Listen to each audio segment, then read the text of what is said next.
અંબાજી પોલીસે વાહનોમાં ચોરી કરતી ટોળકી ઝડપી પાડી. અંબાજીમાં છેલ્લા 1 વર્ષથી 4 વ્હીલ ગાડીઓના કાચ તોડી બેગની ચોરી કરતી 3 સભ્યોની ટોળકી ઝડપાઈ.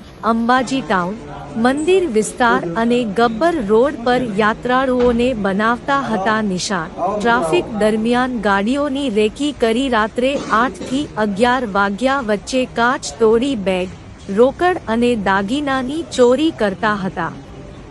મોબાઈલ અને લેપટોપ જેવા ઇલેક્ટ્રોનિક સાધનો પુરાવા નાશ કરવા તોડી જંગલ વિસ્તારમાં ફેંકી દેતા હતા.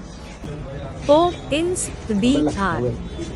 પારગીના માર્ગદર્શન હેઠળ ટેકનિકલ સર્વેલન્સ અને હ્યુમન સોર્સની મદદથી અંબાજી પોલીસે 3 આરોપીઓને ઝડપી પાડ્યા.